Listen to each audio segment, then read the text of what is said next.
नमस्कार दोस्तों, मैं शुभम सर और आपका आज की क्लास में हार्दिक स्वागत है। 11th क्लास की आज क्लास में हम लोग नया चैप्टर शुरू करने जा रहे हैं जो है classification of element and periodicity in properties. ठीक है, तो बेसिकली पीरियोडिक टेबल से संबंधित ये चैप्टर है, तो इसमें हम चर्चा करेंगे कुछ प्री रिक्विजिट्स और सब टॉपिक्स जो है आपको पता होना चाहिए। Characteristics of periodic table, group of period क्या होते हैं, ये आपको आइडिया होना चाहिए। एलिमेंट मेनली पीरियोडिक टेबल क्या है, मॉडर्न पीरियोडिक टेबल क्या है, इसके बारे में आपका थोड़ा बहुत जानकारी होनी चाहिए। लर्निंग आउटकम्स एंड गोल्स की बात कर लेते हैं कि इसको करने के बाद जो स्टूडेंट्स होंगे वो एलिमेंट और उसके सिंबल्स को जान पाएंगे। डेवलपमेंट जो पीरियोडिक टेबल का हुआ है उसको समझ पाएंगे। मेंडलीव की जो पीरियोडिक टेबल है उसको देख पाएंगे। मॉडर्न पीरियोडिक टेबल को समझ पाएंगे और पीरियोडिक प्रॉपर्टीज जो होती हैं उसको समझ पाएंगे। कंटेंट में एक इंट्रोडक्शन है हमारे पास। दूसरा है why do we need to classify elements, development of periodic classification, modern periodic law and the present form of the periodic table, nomenclature of elements with atomic number less than 100, electronic configuration of element and the periodic table, electronic configuration and types of element SPDF blocks, और last में हम आप करेंगे periodic trends in properties of element। कुछ question आपके सामने introductory question डाल रहा हूँ, थोड़ा सोचिए दिमाग में, देखिए कि कैसे आप उसे कर सकते हैं। What is the first periodic table called? पहली पीरियोडिक टेबल को हम क्या कहते हैं? What is the oxygen made of? Oxygen किसकी बनी हुई होती है? And what is the theory of the periodic table? Periodic table की थ्योरी क्या है? चलिए शुरू करते हैं हमारा टॉपिक इंट्रोडक्शन से। तो पहले हम ये जानेंगे कि असल में पीरियोडिक टेबल होती क्या है। तो पीरियोडिक टेबल क्या है? पीरियोडिक टेबल क्या है? एक अरेंजमेंट है। अरेंजमेंट किसका है भाई? एलिमेंट्स का है। तो पीरियोडिक टेबल क्या है? एक अरेंजमेंट। अरेंजमेंट किसका भाई? एलिमेंट्स का है। लेकिन किस ऑर्डर में है? किस ऑर्डर में? इंक्रीजिंग एटॉमिक नंबर, यानी एक से लेकर दो ऐसे करते करते इंक्रीजिंग ऑर्डर नंबर में है। ठीक है, तो पीरियोडिक टेबल असल में एलिमेंट्स का अरेंजमेंट है इंक्रीजिंग एटॉमिक नंबर के हिसाब से। अच्छा, अब यहाँ पर क्या है कि कॉलम्स भी आपने सुने होंगे और आपने ग्रुप भी सुने होंगे। तो जो एलिमेंट की सिमिलर केमिस्ट्री होती है, प्रॉपर्टी होती है, उनको वर्टिकल कॉलम्स में डालते हैं। इसको हम क्या बोलते हैं? ग्रुप्स बोलते हैं। वर्टिकल कॉलम्स में डालते हैं, और यानी इस वाले की और आखिरी वाले की जो प्रॉपर्टीज होंगी लगभग लगभग कैसे होंगी? सेम होंगी, उनमें समानता में नजर आएगी। इसको हम क्या बोलते हैं? ग्रुप बोलते हैं। ठीक है, क्लियर है? और ये 1 से लेकर 18 तक आपके होते हैं जनरली। ठीक है, अच्छा, अब उसके बाद रोज होती हैं, 7 हॉरिजॉन्टल रोज होती हैं। ठीक है, जिनको हम क्या बोलते हैं? पीरियड्स बोलते हैं। जिनको हम क्या बोलते हैं? पीरियड्स बोलते हैं। ठीक है, तो वर्टिकल होते हैं कॉलम। वर्टिकल क्या होता है? कॉलम होते हैं। ठीक है, अगर आपको कभी रोज कॉलम में और पीरियड में दिक्कत हो तो आप जानते हैं कि मकान में कॉलम कैसे पढ़ते हैं? वर्टिकल पढ़ते हैं। ठीक है ना? तो वर्टिकल कॉलम होते हैं और पीरियड क्या होते हैं? हॉरिजॉन्टली होते हैं। ठीक है, चलिए अब इस यूनिट में हम लोग क्या करेंगे? We will study the historical development of the periodic table. Periodic table का जो हिस्टोरिकल डेवलपमेंट है उसके बारे में देखेंगे। ठीक है, और कैसे आज ये जो मॉडर्न पीरियोडिक टेबल है इसमें स्टैंड करता है। ठीक है, चलिए पहला क्वेश्चन यहाँ पर हमारे सामने आ रहा है, वो ये है कि why do we need to classify elements? हमें एलिमेंट को क्लासिफाई करने की जरूरत क्यों होती है? ठीक है, अब अगर हम 1800 में देखें तो हमारे पास केवल 31 एलिमेंट जो थे हम जिनको हम जानते थे। ठीक है, क्लियर है? अब हम जानते हैं कि कोई भी मैटर होता है, कोई भी मैटर है, वो किसी ना किसी एलिमेंट का बना होता है। किसी ना किसी एलिमेंट का क्या होता है? बना होता है। और अगर हमें किसी मैटर की प्रॉपर्टीज के बारे में जानना है तो हमें उसके एलिमेंट के बारे में भी जानना पड़ेगा। ठीक है, वरना हम उसकी एग्जैक्ट प्रॉपर्टी को समझ ही नहीं पाएंगे, कर ही नहीं पाएंगे। तो ये हमें समझना पड़ेगा। ठीक है, तो असल में अगर देखा जाए तो 1800 में जब बहुत खोज नहीं भी हुई थी तो लगभग 31 एलिमेंट ऐसे थे जिनके बारे में हम लोग जानकारी रखते थे। ठीक है, अब क्लासिफिकेशन जब हम करते हैं, एलिमेंट्स का हम क्लासिफिकेशन करते हैं, तो बेसिकली वो हमें मदद देता है कि हम प्रिडिक्ट कर पाए कि एलिमेंट की प्रॉपर्टी क्या है और उनकी कंपाउंड है, उनकी प्रॉपर्टी क्या है, और उनकी जो पीरियोडिक टेबल में पोजीशनिंग है वो क्या है। ये सारी चीज़ें हमें जो है असल में क्लासिफिकेशन क्या करता है? हेल्प करता है। ठीक है, इसी क्लासिफिकेशन को करने से हम स्टडी कर पाते हैं इजी ढंग से, अंडरस्टैंड कर पाते हैं एलिमेंट्स के बारे में, कंपेयर कर पाते हैं एलिमेंट को, कंट्रास्ट कर पाते हैं उनकी प्रॉपर्टीज के बारे में कि एलिमेंट्स के बारे में क्या है, और जो डिफरेंट ग्रुप्स होते हैं उसमें जो कंपाउंड्स होते हैं उनके बीच में क्या संबंध है, या उनके बीच में क्या प्रॉपर्टीज है, या क्या उसमें अच्छा है क्या बुरा है, इन सब के बारे में जो है हम लोग क्या करते हैं, जान पाते हैं। ठीक है, अब बात करते हैं development of periodic table. Periodic table का जो डेवलपमेंट हुआ था तो उसका स्टार्टिंग में क्या हुआ था। तो earlier attempts of classification of element, जब शुरुआत में एलिमेंट को क्लासिफाई करने के अटेम्प्ट किए गए, प्रयास किए गए, तो उसमें क्या हुआ था। ठीक है, तो ये लिखते हैं कि the first classification of element was as metal and non metal. यानी पहला क्लासिफिकेशन जो किया गया था वो असल में एलिमेंट को दो भागों में बांटा गया था, एक को मेटल कहा गया, एक को नॉन मेटल कहा गया। ठीक है, this serve only limited purpose mainly because of two reason. अब जानते हैं कि ये स्वाभाविक है, आज मेटल नॉन मेटल की जगह पे ट्रांजिशन मेटल्स हो गए, ठीक है, आपके रेडियोएक्टिव एलिमेंट्स हो गए, ये बहुत सारी चीज़ इसमें शामिल हो चुकी है ना। तो जनरली ये दो ही रीजन को, दो ही चीज़ को सपोर्ट करता था। लेकिन अगर हम देखें तो इसका कुछ लिमिटेड पर्पस था, है ना। पहले लिमिटेड पर्पस क्या था कि ऑल एलिमेंट्स वर grouped into two classes only. बस सिंपल सी बात है कि सारे एलिमेंट को हमने दो ही क्लास में रख दिया है। ठीक है, more over the group containing metals was very big. और ज़्यादातर प्रॉपर्टीज अगर हम देखें तो उन मेटल्स एलिमेंट्स की क्या थी, मेटल प्रॉपर्टीज थी। तो मेटल का जो ग्रुप था वो ज़्यादा हैवी हो गया था, ज़्यादा बड़ा हो गया था। ठीक है, अब प्रॉब्लम क्या थी कि कुछ एलिमेंट ऐसे भी थे जो कि मेटल्स की प्रॉपर्टी भी शो करते थे और नॉन मेटल की प्रॉपर्टी भी शो करते थे। तो हुआ क्या कि ना तो हम उसको मेटल में रख पाए और ना ही हम उसको किसमें रख पाए, नॉन मेटल में रख पाए। ठीक है, तो ये भी एक दिक्कत हो गई थी। ठीक है, तो इतने सारे अटेम्प्ट के बाद जो साइंटिस्ट थे उन्होंने रेगुलरिटी देखी, रेगुलरिटी देखी कि कैसे हम एलिमेंट्स को क्लासिफाई कर सकते हैं। क्योंकि पहले प्रयास में तो दिक्कत हो ही रही थी, या तो आप मेटल कर सकते हैं, नॉन मेटल कर सकते हैं, लेकिन जो मेटल नॉन मेटल दोनों प्रॉपर्टी का शो कर उसको आप रख ही नहीं रहे हो। तो कहीं ना कहीं पर अगर आप देखें तो अर्ली अटेम्प्ट जो था क्लासिफिकेशन ऑफ एलिमेंट का फेल जरूर हो गया था, लेकिन उसने कहीं ना कहीं पर क्लासिफिकेशन की शुरुआत कर दी थी। ठीक है, ये वाला पॉइंट आपको समझ में आ गया होगा। ठीक है, अच्छा, अब यहाँ पर अलग अलग क्लासिफिकेशन हम लोग देख सकते हैं। एक बार मैं थोड़ा सही कर लूँ। ओके, अब यहाँ पर आप देख सकते हैं कि लेवोजियर क्लासिफिकेशन। तो लेवोजियर जो थे उन्होंने एलिमेंट्स को मेटल्स एंड नॉन मेटल्स में क्लासिफाई करा। ठीक है, और उन्होंने बोला कि metals are one which have the tendency of losing the electron. Metals वो हैं जिनकी टेंडेंसी क्या है, इलेक्ट्रॉन को लूज करना। तो सोडियम से Na प्लस इलेक्ट्रॉन बन रहा है, यानी कि इलेक्ट्रॉन को लूज कर रहा है। पोटेशियम से K प्लस इलेक्ट्रॉन बन रहा है, लूज कर रहा है। ठीक है, और non metals are the one which have the tendency of gaining electron. और नॉन मेटल्स क्या थे, जो इलेक्ट्रॉन को लेते थे। तो यहाँ पर इलेक्ट्रॉन को लूज हो रहा है, तो मेटल्स क्या कह रहे हैं, मेटल्स जहाँ पर क्या हो रहा है, मेटल्स क्या है जहाँ पर इलेक्ट्रॉन क्या कर रहे हैं, लूज हो रहे हैं।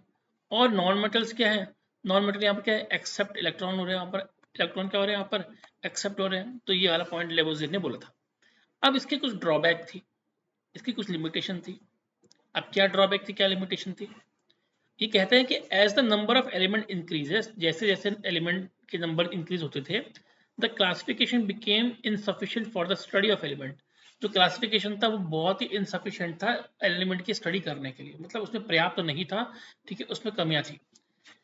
ठीक है, दूसरी बात ये बोलते हैं कि there are few elements which have properties of both metal as well non metal, they are called metalloids. तो लेवोजियर ने मेटलॉइड को डिसाइड नहीं कर पाया कि जिनमें मेटल की प्रॉपर्टी भी है, जिनमें नॉन मेटल की प्रॉपर्टी भी है, तो असल में उसको रखा कहाँ जाए, ये लेवोजियर भी जो था ये डिसाइड नहीं कर पाया था। ठीक है, यानी जो पहले वो स्टार्टिंग अटेम्प्ट थे वही अटेम्प्ट हमें यहाँ पर देखने को मिलते हैं। और लेवोजियर के द्वारा अगर हम देखें तो जो प्रयास किए गए थे वो उतने ज़्यादा सार्थक नहीं थे, वो उतने ज़्यादा सार्थक नहीं थे। ठीक है, तो हालांकि उनके द्वारा प्रयास तो किए गए थे, लेकिन वो प्रयास जो थे उतने सार्थक नहीं थे। ठीक है, क्लियर है, इस बात का थोड़ा सा याद रखिएगा। ओके, अच्छा, अब दूसरी बात अगर हम देखें तो हमारे सामने प्राउट्स की हाइपोथेसिस आती है। ठीक है, प्राउट हाइपोथेसिस क्या बोलता है कि somebody assume that all elements are made up of hydrogen। उसने कहा कि भाई जितने भी एलिमेंट होते हैं वो हाइड्रोजन से बने होते हैं। ठीक है, तो उसने एक फॉर्मूला बनाया, क्या बनाया कि atomic weight of element is equal to n into atomic weight of one hydrogen. मतलब एटॉमिक वेट किसी भी एलिमेंट का क्या है, n का गुणा अगर आप उसके हाइड्रोजन के एटॉमिक वेट से कर देंगे तो वो उसका निकल जाएगा। ठीक है, और एटॉमिक वेट ऑफ हाइड्रोजन क्या है, 1 है। ठीक है, तो where n is number of hydrogen atom, कितने हाइड्रोजन एटम्स में आ रहे हैं, 1 2 3, तो उसको n बोलेंगे। अब इसकी कुछ लिमिटेशंस थी। हालांकि अजीब ही कॉन्सेप्ट है, लेकिन इसकी भी लिमिटेशन थी। भाई सिंपल सी बात है कि प्राउड कहना चाह रहा है कि भाई जो भी एलिमेंट है असल में वो हाइड्रोजन से मिलकर बना हुआ है। तो भाई मान लो कि H है तो 2H होगा तो उसको हीलियम बोल देंगे, 3H होगा तो उसको मान लो बेरिलियम बोल देंगे। ये कहना चाह रहा था, ठीक है ना, ये वो कहना चाह रहा था। तो भाई ऐसा पॉसिबल नहीं हो सकता। क्यों नहीं हो सकता? क्योंकि हर एलिमेंट जो है वो हाइड्रोजन से बने, जरूरी नहीं है। ये तो आप तभी कर सकते हैं जब हर एलिमेंट किससे बना हो, हाइड्रोजन से बना हो। लेकिन हर एलिमेंट जो है वो हाइड्रोजन से बना नहीं है, तो जब हाइड्रोजन से नहीं बना है तो स्वाभाविक ही इस कॉन्सेप्ट को हम यहाँ पर लागू नहीं कर सकते हो, ठीक है। और atomic weight of all elements were not found as the whole number. तो एटॉमिक वेट जो थे असल में वो होल नंबर में भी नहीं थे, क्योंकि क्लोरीन का एटॉमिक वेट 35.5 है, ठीक है, और स्ट्रोंडियम का एटॉमिक वेट 87.6 है। तो होल नंबर में ना रखने के कारण ये दिक्कत हो जाती है कि अगर आपका होल नंबर में नहीं है तो प्रॉब्लम तो आपके लिए क्रिएट कर ही देता है, ठीक है। इस बात को भी आप थोड़ा सा समझेंगे और इसको अप्लाई करेंगे। डॉबर्नियर ट्राइड्स, डॉबर्नियर ट्राइड्स जो था ये एक इम्पॉर्टेंट था, बहुत ही ज़रूरी था, ठीक है। और डॉबर्नियर ट्राइड्स में अगर हम देखें तो ये जर्मन साइंटिस्ट थे जिन्होंने 3 एलिमेंट का ग्रुप बनाया था, ठीक है। और all 3 element of A triad were similar in their properties. जो सारे एलिमेंट थे ट्रायड में वो प्रॉपर्टीज में क्या थे, सिमिलर थे, ठीक है। He observed that the atomic mass of the middle element of the triad was nearly equal to the arithmetic mean of the atomic mass of the other 2 element. तो उसने कहा कि ए और बी और बीच में डी है, तो उसने कहा कि ए और बी का जो एटॉमिक मास है उसका मीन ले लीजिए। मान लीजिए इसका 2 है, इसका 4 है, तो 2 + 4 कर लीजिए और इसको 2 से डिवाइड कर दीजिए तो कितना बन जाएगा, 6/2 आ जाएगा। तो इसका जो एटॉमिक मास होगा कितना होगा, 3 होगा। तो 2 3 4, 2 3 4 हो जाएगा। तो ये था डॉबर्नियर का। वो कहता था कि भाई जो एटॉमिक मास है मिडिल एलिमेंट का वो असल में क्या है, वो अर्थमेटिक मीन है उसके आगे और पीछे वाले एलिमेंट का, ठीक है। और वैसे ही वो प्रॉपर्टीज को सिमिलर मानता था। यहाँ पर आप देख सकते हैं डोमिनेंट ट्राइड रूल, आप देख सकते हैं कि he made group of 3 element having similar chemical properties called triad. उसने ट्राइड रखा, ठीक है।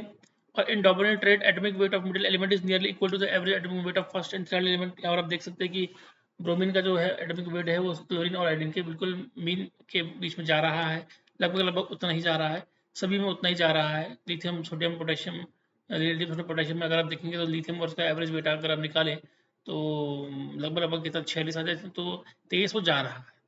और इनकी प्रॉपर्टीज में सिमिलरिटी भी हमें देखने को मिलती है।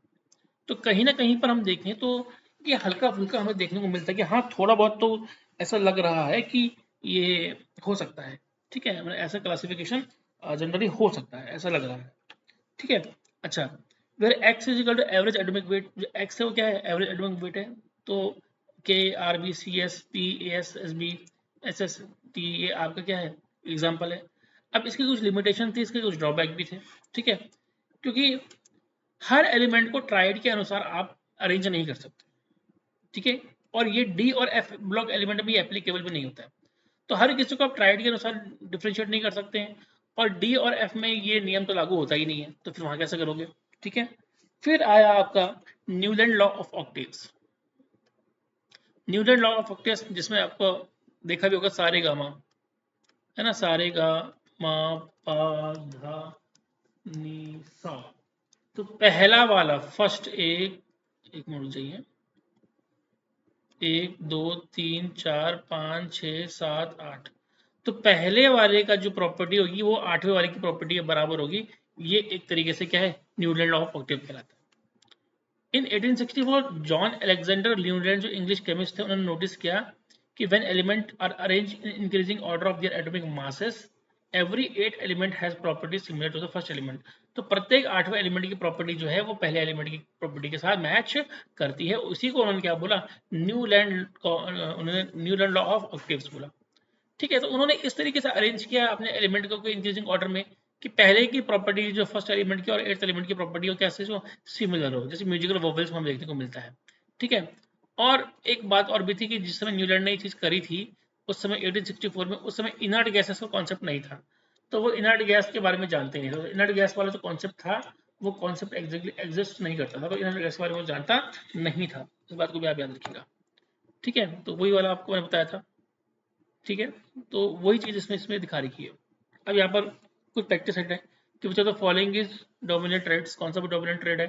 तो आंसर सी है, ये डोमिनेंट ट्रेड है। ठीक है, अगर आप उसके एटॉमिक नंबर को लगा के देखें तो आपको डोमिनेंट ट्रेड वो देखने को मिल जाएगा। ठीक है, the given arranged sequence on the basis of their increasing atomic masses represent which law of classification element? तो सिंपल सी बात है कि इंक्रीजिंग एटॉमिक मासेस के हिसाब से अगर हम देखें तो वो आपका न्यूटन लॉ ऑफ ओकेसी है। ठीक है, एटॉमिक मास के हिसाब से। अच्छा, Mendeleev periodic table and periodic law, Mendeleev के द्वारा पीरियोडिक लॉ और पीरियोडिक टेबल बताई गई थी। तो मेंडलीव पीरियोडिक लॉ क्या बोलता है? दिमित्री मेंडलीव एक रशियन केमिस्ट थे, उन्होंने एलिमेंट को क्लासिफाई करने की कोशिश की थी किस ऑर्डर में? Increasing order of atomic masses में, यानी बढ़ते हुए एटॉमिक मास के क्रम में उन्होंने क्या क्या था, अरेंज करने की कोशिश करी थी। तो उन्होंने क्या करा कि element with similar chemical properties occur periodically, तो उन्होंने क्या करा कि एलिमेंट और जो जिनके सिमिलर केमिकल प्रॉपर्टीज थी उनको पीरियोडिकली क्या करा, उन्होंने रखने की कोशिश करी। ठीक है, तो इन 1869 he studied this observation in the following form which is known as Mendeleev periodic table। 1869 में उन्होंने जिस हिसाब से उसको रखा उसको क्या बोला गया? मेंडलीव पीरियोडिक टेबल बोला गया। अब मेंडलीव पीरियोडिक लॉ क्या बोलता है? मेंडलीव पीरियोडिक लॉ बोलता है कि the physical and chemical properties of element are the periodic function of the atomic weight. वो कह रहे हैं कि जो भी किसी एलिमेंट, मान लो एक्स है, इसके कोई भी मान लो कि क्या है, केमिकल प्रॉपर्टी है, इसकी कोई भी फिजिकल प्रॉपर्टी है। ठीक है, असल में वो क्या है, वो उसके पीरियोडिक फंक्शन, वो उसकी पीरियोडिक फंक्शन ऑफ वो उसकी periodic function of their atomic weight के बराबर है। ठीक है, देयर एटॉमिक वेट वो इसके बराबर है। ठीक है, तो ये मेंडलीव ने अपने उसमें कहा था। ठीक है, इस बात को थोड़ा सा आप याद रखिएगा और थोड़ा सा ध्यानपूर्वक देखिएगा। आई होप आप मेरी बातों को समझ रहे होंगे और मेरी बातों से आप थोड़ा बहुत संज्ञान भी रख रहे होंगे। ठीक है, characteristics of Mendeleev periodic table कुछ कैरेक्टर्स है। It is based on atomic weight, तो ये एटॉमिक वेट के ऊपर बेस्ड था। ठीक है, 63 एलिमेंट्स जो थे उस समय जाने गए थे, नोबेल गैस जो थी वो डिस्कवर नहीं थी। वो पहला साइंटिस्ट था जिसने कि सिस्टमेटिक मैनर में एलिमेंट को क्या करा, क्लासिफाई करा। उसने हॉरिजॉन्टल रो, वर्टिकल कॉलम्स को बनाया। हॉरिजॉन्टल रो ने इसको रो को उसने पीरियड बोला और 7 पीरियड मल्टी पीरियड टेबल में हमें देखने को मिलते हैं। वर्टिकल कॉलम को उसने ग्रुप बोला और 8 ग्रुप जो है मल्टी पीरियड टेबल में दिखते हैं। और हर ग्रुप जो है अब 7th is divide into A and B sub group. हर ग्रुप जो है अप टू 7 जो है वो ए और बी ग्रुप में क्या है, डिवाइड है। ए क्या है, sub group element are called normal, उनको रिप्रेजेंटेटिव एलिमेंट भी बोलते हैं। और बी सब ग्रुप एलिमेंट को हम क्या बोलते हैं, ट्रांजिशन एलिमेंट कहते हैं। ठीक है, अब जो 8th ग्रुप है वो 9 एलिमेंट उसमें कंसिस्ट होता है 3 रो में, और उनको हम क्या बोलते हैं, ट्रांजिशन मेटल ग्रुप बोलते हैं। उनको हम क्या बोलते हैं, ट्रांजिशन मेटल ग्रुप बोलते हैं। ठीक है, और element belonging to same group exhibit similar property, क्या लगेगा कि जो भी एलिमेंट किसी भी सेम ग्रुप में होता है वो सेम प्रॉपर्टी को क्या करता है, शो करता है। तो वो असल में सेम प्रॉपर्टी को क्या करता है, शो करता है। ठीक है, इस बात को याद रखिएगा। अब मेरिट्स और advantage of Mendeleev periodic table. Mendeleev periodic table की कुछ एडवांटेज भी है। पहली बात क्या है, स्टडी ऑफ एलिमेंट। तो भाई पहली बात कि पहली बार हम देखें तो सिस्टमेटिक तरीके से एलिमेंट को क्या कर दिया गया था, क्लासिफाई कर दिया गया था ग्रुप्स में। जिनके सिमिलर प्रॉपर्टीज होती थी उनको ग्रुप्स में क्या कर दिया था, डाल दिया गया था। ठीक है, उनको किसमें क्या करता था, ग्रुप्स में क्या कर दिया था, डाल दिया गया था। ठीक है, प्रिडिक्शन ऑफ न्यू एलिमेंट। तो उसने क्या करा कि उसने कुछ गैप छोड़ दिए जिनको उसने भरे नहीं, कि आने वाले समय में जब और खोज होगी तो उन जगहों पे क्या होगा, उन एलिमेंट को क्या करेंगे, रखेंगे। तो उसने क्या करा कि प्रोडक्शन कर दी पहले से, कि जो जगह मैं छोड़ रहा हूँ उस पर कोई ऐसा एलिमेंट आएगा जिसके पास ये प्रॉपर्टी होगी, तो ये आगे चल के स्कैंडियम, गैलियम, जर्मेनियम और टेक्टेनियम जो है ये असल में उन जगहों पर रखे गए। तो मेंडलीव ने इनके बारे में पहले बता दिया गया था, इनके नाम जाहिर नहीं हुए थे, लेकिन उन्होंने मेंडलीव ने इन टेबल के बारे में ऑलरेडी बता दिया था। ठीक है, क्लियर है। अच्छा, अब कुछ एग्जांपल भी हम लिख सकते हैं, जैसे blank space or at atomic weight 72 is silicon group is called ecosilicon, which means property like silicon, and element discovered later was germanium। तो blank group जो blank space जो था atomic weight 72 का, उसको ecosilicon कहा था। और ecosilicon का मतलब क्या होता है, सिलिकॉन की प्रॉपर्टीज। तो बाद में जो एलिमेंट डिस्कवर हुआ उसका नाम जर्मेनियम रखा गया था, जो कि इसी तरह की प्रॉपर्टी को शो करता था। ठीक है, उसी तरीके से आपका इका एल्यूमिनियम को गैलियम बोला गया, इका सिलिकॉन को जर्मेनियम बोला गया, इका बोरोन को स्कैंडियम बोला गया और इका मैंगनीज को टेक्टिनियम बोला गया। तो ये नाम अगर हम देखें तो ये नाम हमें वहाँ पर देखने को मिल जाते हैं, समझ में आते भी हैं कि भाई इस तरीके से इसको रखा गया होगा। ठीक है, आई होप मेरी बातों को आप समझ पा रहे होंगे। ठीक है, और जान पा रहे होंगे, क्योंकि देखिए जितनी बातें हम यहाँ पर चर्चा कर रहे हैं वो बहुत ही महत्वपूर्ण विषय है। और उसके ऊपर सभी लोगों का ध्यानपूर्वक सुनना, ध्यानपूर्वक केंद्रित रहना बहुत इंपॉर्टेंट है। जो बातें कही जा रही हैं उसको फोकस करके सुनिए, जितनी बातें आपको समझ में आ रही है अच्छी बात है, कोई नहीं आ रही है तो आप एक बार जरूर पूछिए, बिना पूछे कुछ भी नहीं हो सकता है, ठीक है। तो पूछना बहुत जरूरी है, अगर आप पूछेंगे नहीं तो भाई कुछ होगा नहीं, ठीक है। अगर आप पूछेंगे नहीं तो कुछ होगा नहीं, तो इस बात को याद रखिएगा, ठीक है। तो कमेंट बॉक्स में आप अपना कमेंट लिखिएगा, क्लास कैसे चलती है वो भी आप लिखिएगा, और जो भी कुछ परेशानी है आपके दिमाग में वो आप जरूर पूछिएगा। तो आप हमारी पूरी टीम जो है आपके साथ खड़ी रहेगी, ठीक है। और आप याद रखिएगा कि आपको परेशान होने की कोई ज़रूरत नहीं है। Correction of doubtful atomic weight के बारे में बात कर लेते हैं। तो correction were done in atomic weight of some element, कुछ एलिमेंट के वेट के बारे में कुछ करेक्शन किए गए थे। एटॉमिक वेट जो था उसको वैलेंसी इंटू इक्विवेलेंट वेट का बराबर रखा गया था, ठीक है। चलिए, तो जैसे जैसे इनिशियल ये पाया गया था कि जो इक्विवेलेंट वेट है वो बेरिलियम को 4.5 है, और इट इज ट्राइवेलेंट, ठीक है, ट्राइवेलेंट है, V इक्वल टू 3 है। सो जो बेरिलियम का वेट है वो 13.5 है, and there is no space in magnetic table for this element. तो इसका 13.5 होने के बाद भी इसकी कोई स्पेस नहीं थी मैग्नेटिक टेबल में। So after correction it was found that the beryllium is actually bivalent. तो करेक्शन किया गया और ये पाया गया कि जो बेरिलियम था एक्चुअली क्या था, बाइवेलेंट था। तो उसका बेरिलियम का वेट जो हो गया था वो कितना हो गया था, वो हो गया 2 इंटू 4.5 यानी कि 9 के बराबर हो गया था। सो जो लिथियम और बोरोन के बीच में जो स्पेस था उसमें मैग्नेटिक टेबल में क्या कर दिया, बेरिलियम को डाल दिया गया था। तो करेक्शन को डाला गया, ठीक है। और आपका यूरेनियम हो गया, बेरिलियम हो गया, ठीक है, इंडियम हो गया, गोल्ड हो गया, प्लेटिनम हो गया, इन सबको फिर क्या किया गया, इनके वेट के अनुसार उसमें रखा गया, ठीक है। इस बात को आप याद रखिएगा, बड़ी इंपॉर्टेंट चीज है। पीरियड टेबल जो है मंडली की आपको यहाँ पर दिख रही होगी, ठीक है, आप उसको देख सकते हैं, ठीक है। और डीमेरिट्स भी थी, मेनली पीरियोडिक टेबल की डीमेरिट्स भी थी।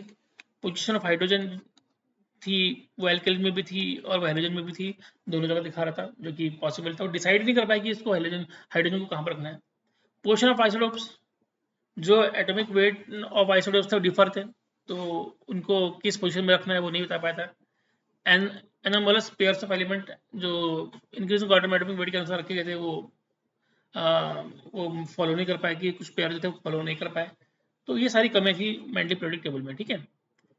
अच्छा, दूसरी बात, कुछ ऐसे एलिमेंट्स है जैसे प्लेटिनम और गोल्ड हो गए, उनकी कुछ प्रॉपर्टी सिमिलर थी लेकिन उनको डिफरेंट ग्रुप में रखा गया था। प्लेटिनम को 8 ग्रुप में रखा गया था, और जो आपका गोल्ड था उसको 1B में रखा गया था, ठीक, IB में रखा गया था।